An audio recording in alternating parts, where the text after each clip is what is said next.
In today's episode of the Neil Wilkins podcast, I am really excited to tell you that we're joined by somebody who knows a bit about growth. Eric Eden joins us on the podcast today. Eric is the Chief Marketing Officer for a VC firm that has actually 30 portfolio companies and advises them on growth strategies. So nobody is better qualified to talk to us about how we can see marketing and all its facets as an investment rather than a cost. So welcome to the podcast, Eric. Thanks, Neil. Thanks for having me. I mean, you and I have, I guess, both kind of grown up in our marketing and our kind of activities through this whole kind of mindset of you can't stand still. I mean, is that fair to say? Yeah, I've always been excited about working for growth companies and doing epic things. Like I don't want to just sort of do whatever is needed to get by. Like I've always wanted to work for tech companies that and do marketing for them that is like great, that it has a great result. And I guess really sort of being very kind of sort of VC backed or angel investor backed sort of throughout many years of your career, and I guess my mindset associates kind of with that in terms of positivity and like an innovative kind of mindset. Is it kind of fair to say that this is really an attitude as much as it is about the kind of the practicalities of how you do it? It's really a way of life. The idea behind working for VC and PE backed companies, which is what I've done for my entire career, is they're looking for very high growth, like 100% a year. And that's a very difficult thing to do, generally speaking, when it comes down to the tactics to get that sort of growth, because VC firms are looking for generally, they invest for 4 or 5 years and they'd like to get something like 5 to 10 times return on their investment. So you really need that sort of growth and revenue to get there. And what I've really been focused on my career is how do you drive that via marketing? And so there's a lot of things involved in that, including like closely working with the sales teams. But that's what I really like doing. That's what I'm passionate about, is being a growth driver.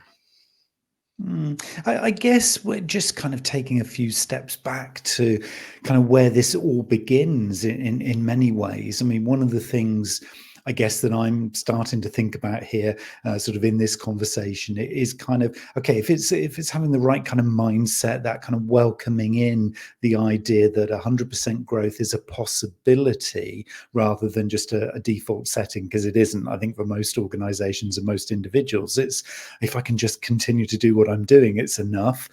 This is something that really pushes those, I guess, boundaries of expectation way beyond the natural, or way beyond a static or commoditized sector. This is something that is kind of really out there, isn't it, for a lot of people? So where do you kind of begin then to begin those kind of conversations, to begin planning for something like this sort of growth?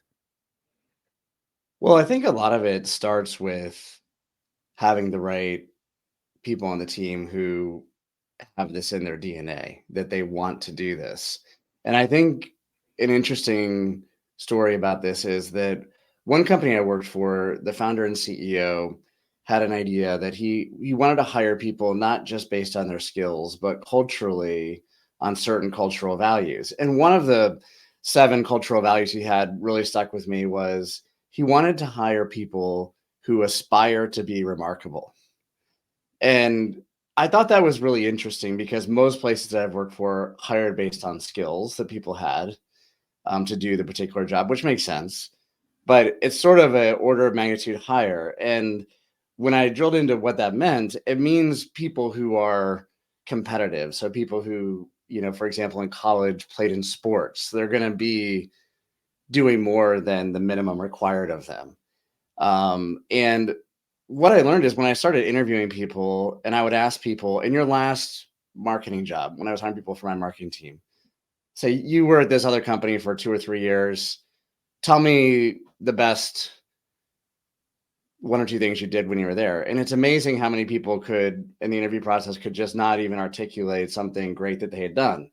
Some of them would say, I don't know, or they would mention something sort of mediocre, or they would give an excuse like, well, we didn't have budget, or my boss didn't let me, or something like that. And people do get into situations where they're limited, and that's unfortunate. But if people have had 5 years experience, you'd hope that they could share something great that they had done. But the reality is, as I worked at companies and had large marketing teams of 100 plus people over the years, what I realized is, unfortunately, most people aspire to be mediocre. And I say this because if you think about, a lot of companies grade people on a scale of 1 to 5, 5 being excellent, 1 being they should be terminated. 80% of the people end up being 3. And it's like a bell curve, right? 10% of people are 1 or 2, 10% of people are 4 or 5, really strong performers. But 80% of people just sort of do C or B quality work because they feel like they don't have to do A quality work. They can just do what they need to do to skate by.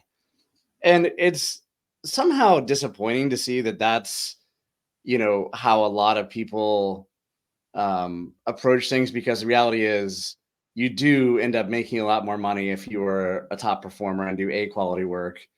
But a lot of young people just don't think about it that way unless they're trained like that. So I've been lucky that I've gotten to hire a lot of people who do aspire to be remarkable and do great things, and they really have this mindset of they're going to be competitive, they're going to work hard, they're going to turn in A quality work, and you need to build a team of people like that in order to really drive the results. Because if you don't have the right team, it doesn't really matter what technology or programs or channels or tactics you're using. Like, all of that sort of becomes noise if you get people who are just sort of mailing it in. Does that make sense? Yeah, it does, and I think I just love the fact that you've started here, kind of with this as being a starting point. It's about the people, because I think it's often very easy when you sort of think of growth and you go straight to the spreadsheets, or you go straight to those kind of process discussions. And I think for a lot of businesses, that's where they'll go because they want to see the numbers to then advocate the fact that we're looking for growth.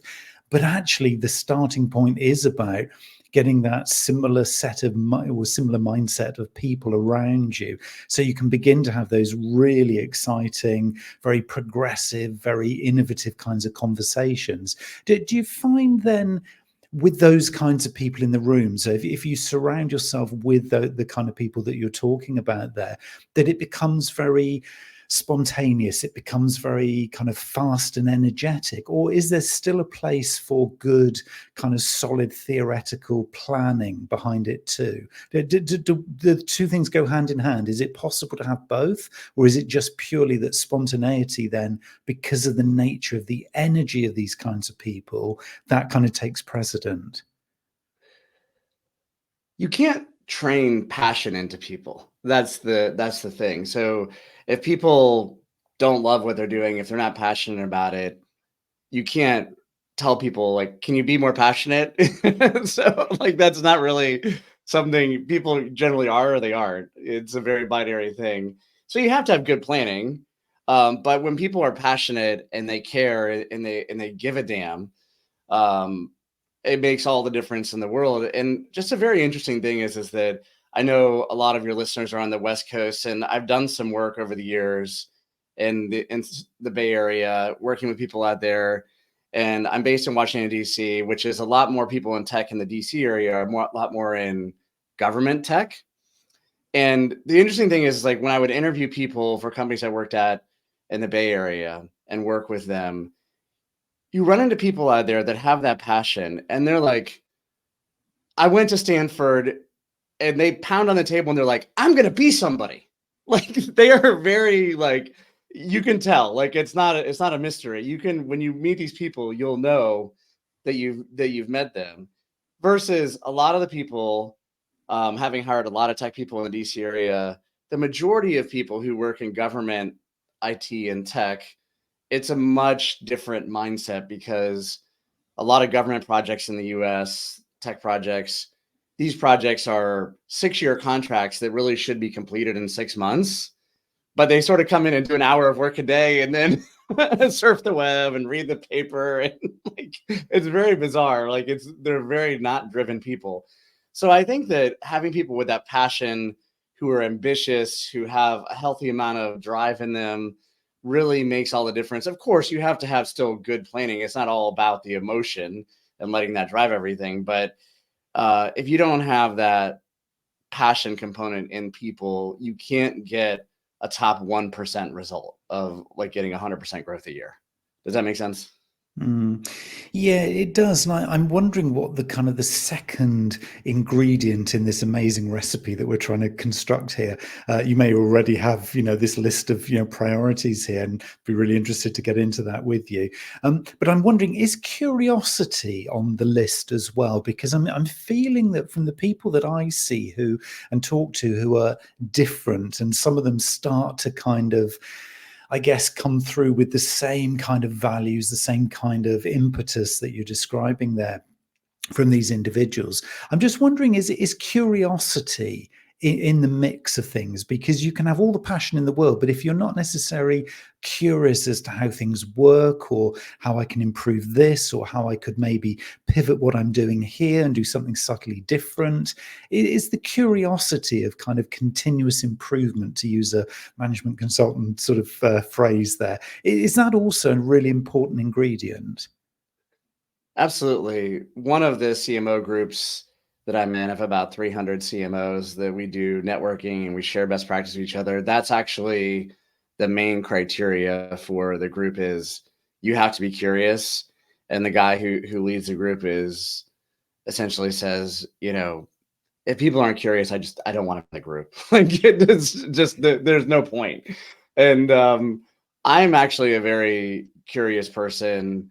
When I talk to other marketing leaders who are working at growth companies, I usually ask them what they're doing, how they're doing it, because I don't think that I have all the answers, even after doing marketing for 20 years. I want to know what's new, what's working for them, how they're achieving great things, because I learn literally every day new things that other people are doing that I didn't know that was a thing, because it's so complex at the end of the day. There's so many channels and tactics and variables that there's a lot of great things that people come up with. But if you're not curious, to your point, you'll never really discover those things. Mm. So when you kind of have that curiosity, you have that passion, I'm guessing then there needs to be some sort of level of, um, kind of, I guess, sort of innovation. Something's got to actually be part of an output, hasn't it? Because, we could spend all of our time networking, all of our time, being excitable and, trying to embrace the next thing. But then there has to be, and I'm guessing you see this a lot in the kind of the VC sort of world as well, there has to be some level of practicality, because we need to see a deliverable. I mean, to your point about, 6-year projects could probably be done in 6 months if you've got the right kind of focus. It is kind of the next thing on the list, and if I've missed something, please correct me, but is the next thing on the list then getting a little bit practical about stuff, selecting what it is we're going to focus on from all these opportunities and all this exciting energy that we've got buzzing around us now? Is it about then just getting down and starting to do some work? It is. I think one foundational thing that comes after having the passion and the curiosity is that you actually have to have something really good to market. At an extreme, I've worked for companies that didn't have a product yet. And they're like, well, can you pre-sell it for us? Can you pre-market it? I was like, okay, yeah, I can do that. If it's going to be out in if it's going to be out in 3 months, I can get momentum going, get people excited, tell a story about it. But actually, in this one case, I worked for a company. They told me it was going to be out in 3 months. I started doing the marketing. I sold like $10 million of it via marketing and sales before the product was even done. And they actually never built the product. Like, it never got released. And like a year into it, I was just like, I don't know what I'm doing with my life. So That I just hurts, use that doesn't it? extreme story that the best marketing in the world can't solve not having a good product, right? So at the end of the day, you have to have something that is good, really good, to market and sell, to get growth in, because a lot of times you just can't solve lack of having a product with marketing. So I think that's a pretty foundational part of it, just to sort of, because I actually work with companies all the time that they're just not, they're not in that extreme position where they don't have a product at all, but the product isn't there. It needs another year of work, another 2 years of work. And that's just sometimes the reality of things. But, a lot of companies decide not to invest in marketing until they're ready, because if you don't have the product, you're just sort of using your bullets too early. I was going to ask you about that, really, because I mean, I think for those of us who aren't in a sort of VC style world, and we are maybe in, quite established, maybe kind of quite old school style companies, and I know a lot of the audience, particularly some of the sectors here in the UK, are very well established. I mean, you could say these are commodity products that we're playing with here that might be just tuned slightly, and we'll call that a relaunch, because there isn't this kind of, big revolution, if you like, of technology. It might just be something that evolves steadily and gradually. If you were, say, part of an investment group that were looking at an organization like that because you saw potential, how does that kind of shape up with this kind of mindset of, going very quickly, being very agile, being very energetic? How would that kind of play out? Are there things that we can learn from VC world that could also play out in a more steady kind of environment, let's call it? Yeah, I think that when people raise venture capital, the thing that is always a big part of the discussion is, how are you going to invest the money that's being invested with you? So if somebody gets a $5 million investment, the question is, what are they going to spend it on? Are they going to spend it on product development? Are they going to spend it on sales and marketing? And what ratio over time are they going to spend that money? And I think the crucial thing is, it's an investment. So marketing is not really spend, but it's an investment. So in the venture capital world, if somebody's investing $5 million in a company, and then that money is being invested in marketing, it's not operational spend, it's an investment, because what you're measuring is, okay, what is my return for every marketing dollar? Do I get $10 in revenue? And you should be looking at it very, very deeply in a lot of different ways to say, well, what is our return on investment by product, by geography, by channel that we're doing? Like, the return would be different for online advertising as compared to in-person events, as compared to email marketing. Like, and you have to have sort of the right mix of investments, or just like a portfolio, so that you have the blended number of return on investment from all the things you're doing in marketing makes sense. And I think SaaS companies have done the best job.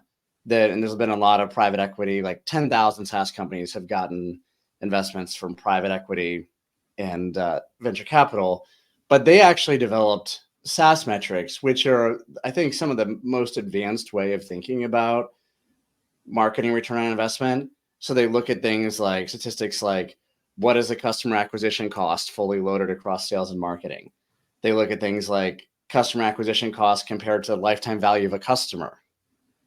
They look at things like, what is the payback ratio for every dollar you're spending on sales and marketing? And they just have a very sort of advanced set of metrics that investors will look at. And I think that it's actually helpful, even if companies aren't SaaS companies or VC backed, that they look at these methods of analyzing their return on investment. Because even if they're not venture capital backed, marketing is still an investment, and it's still a much better way of thinking about how much do you spend on marketing, or when do you spend the money on marketing. So many days people just come up with like, hey, maybe we should spend $10,000 on this. And I'm like, well, maybe, but what is the result of that? And what is the return on the investment? It's very interesting how a lot of more traditional, not necessarily growth businesses, they would just say, we'll just take like 5% of our revenue and spend that on marketing. And you can do that, but that's not really the best way of looking at it, if you will.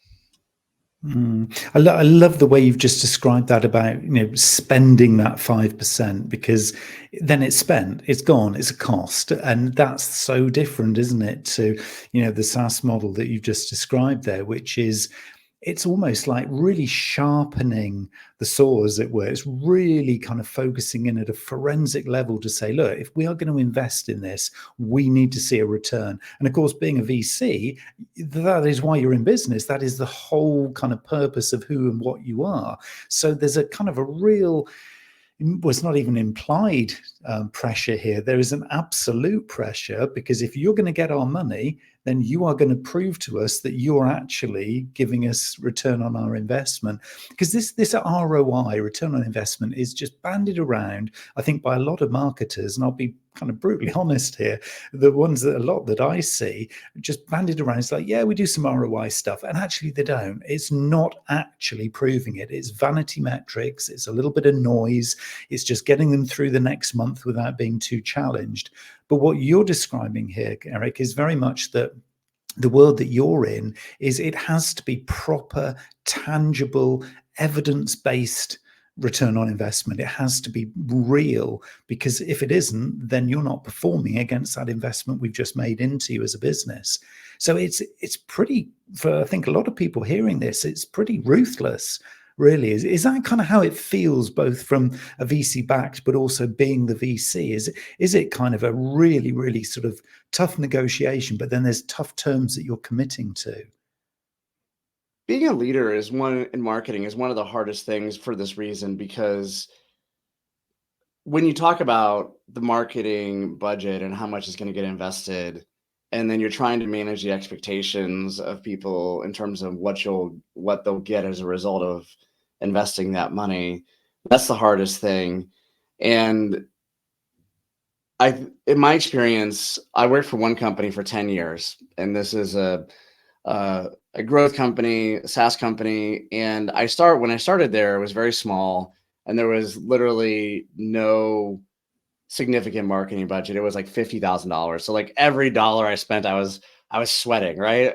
And what we did was using the SaaS metrics formulas and being able to show the return on investment. What happened was, over a period of 10 years, the marketing budget increased to being more than $30 million in year 10. And it wasn't because they just like got to know me and trusted me. It was because every quarter we would review the results, and they would say, hey, we are getting this return on investment that we expected. For every dollar in marketing, we're getting this amount back, which is the amount we want.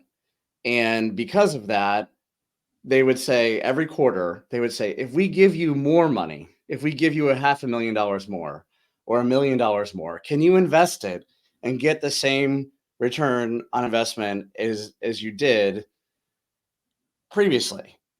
And my answer would always be yes, but it was only yes because every time we talked about spending money on something, we had the discipline to think about what is going to be the return on this. And nothing ever goes 100% perfect, but if you know that you need to hit a certain metric of return on investment, a lot of the decisions become quite easy. Because when people say things like, I don't know, maybe we should buy $10,000 of t-shirts. Like, I mean, you can do that. There's nothing wrong with t-shirts. I'm not making fun of t-shirts, but just sort of like some things are just quite silly and won't lead to any return.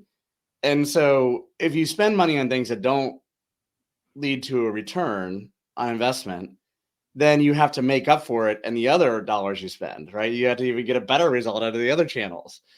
And the other thing is that some channels will be a lot more expensive. Like online advertising on Google pay-per-click is one of the most expensive channels. And B2B, a lot of companies will end up spending something like $300-400 a lead. Is sort of how the math works out. Whereas email marketing is a lot less cost per lead.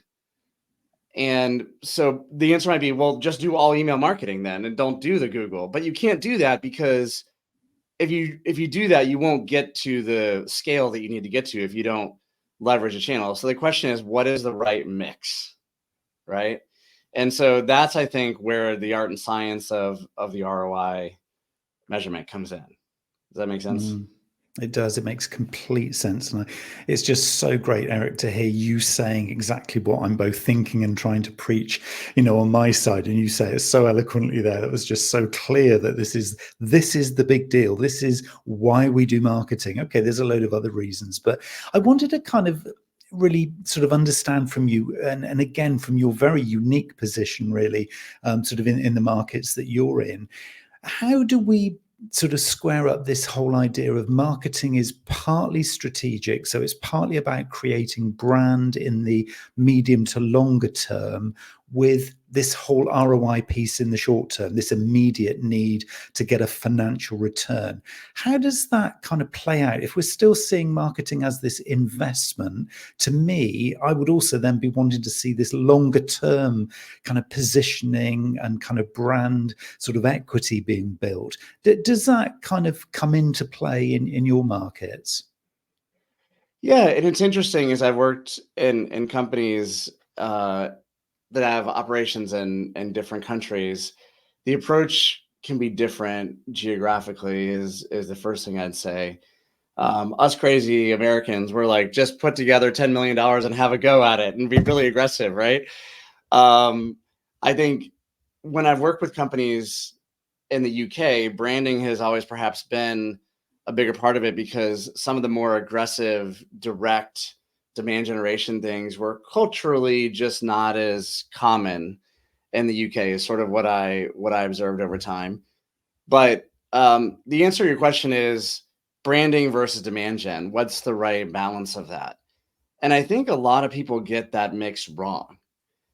And when I say that, I've come up through the demand gen side. So I would always tilt towards 80 or 90% of the focus being on demand gen and 10 or 20% being on branding, largely because you can't get the growth of high growth. In my case, a lot of companies wanting 100% growth a year. You can't get that growth from branding and awareness. You'll get growth from it, but you won't get that extremely high growth. And so the majority needs to be on demand generation, in my opinion, especially at the earlier stages for companies. I think at the earlier stages, a lot of companies will overspend on the branding and awareness. They'll do like the majority of their focus on that and a minority focus on demand gen. And then ultimately the business fails. And so it's about having the right mix. Some people have asked me over time, like, well, what if it's 50-50? I'm like, well, it's really hard for businesses to succeed. Like the deck is really stacked against you as an entrepreneur. And so my advice is I would over index on the demand gen, which drives the growth, because the deck's already sort of stacked against businesses succeeding, in the first 5 years. So I would do everything I can to ensure more on growth and demand gen in the early days. Where I have seen effective investment in branding is when companies get to a later stage, like the one company I worked with and followed sort of that advice. And after 7 or 8 years, they were ready to go public in the next year or two coming up. That's when it made sense to spend more on things like PR and branding and awareness, because people needed to understand at a broader business level, investors needed to understand, the company. We needed broader business awareness for that. Hey, this business that we're in, this is a thing. This is a market segment, and this is a good business. And so that's when it made sense to start spending a lot of money on PR and those sort of branding activities, so people knew who the company was and what the company did, even if they weren't really a prospective customer. That's so interesting advice, and I think for a lot of us, we need to probably take a step back from exactly what we're doing today and kind of listen to that and kind of critique that balance, because I would say probably a lot of people listening to this, and I'll kind of look myself in the mirror here and say, question mark, have we got this right? Are we actually doing it right now? Because if you're absolutely right, then Eric, I mean, that the way you've described it would follow kind of quite true to the speed that everything is changing right now with AI and all the other kind of, emerging technologies, just literally increasing the pace of everything, including product development, including, speed to market, et cetera, et cetera. So it would kind of ring true that if you just think about the long-term brand, you're going to miss the boat, because the wave is going to come through and you're not going to be actually on it, riding it full stop, because you were distracted by this much, much bigger wave out on the horizon, but you've already drowned. So it's a really interesting point, that really for us all to kind of revisit how we've thought about where the priority should be. Is there, once you kind of make that judgment, either if you're at startup, pre-startup, or you're more established, is there then a certain narrative or kind of storytelling that somebody who is a marketer through and through, so that is what their role is, that's all they've ever known, but then needing to talk to other disciplines? So either it's a VC and you've got the finance person from that VC coming through and really wanting to go deep onto the numbers, or you've got somebody who started off the conversation talking about people. So you've got a recruiter or you've got an HR person coming in to critique this business plan or this model or this kind of tender for some investment.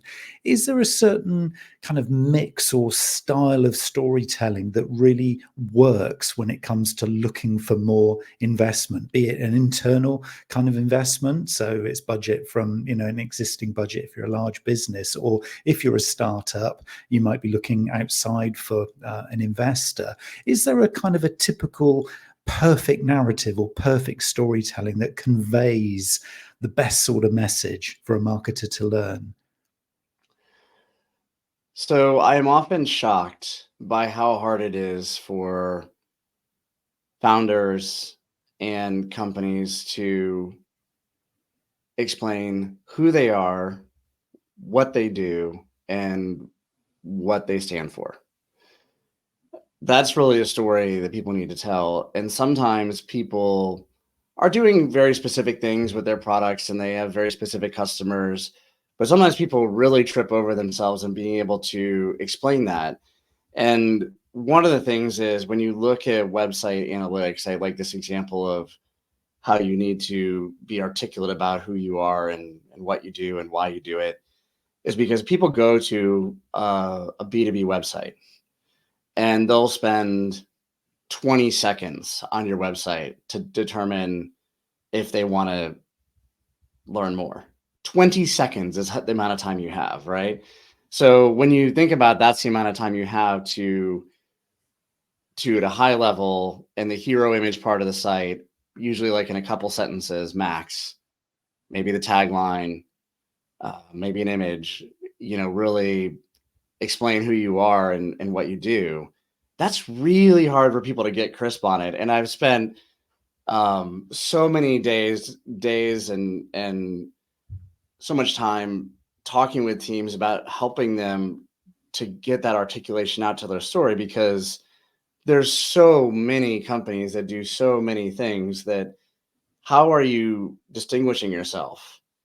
So if they do understand who you are and what you do, like, how are you then different than all the other companies?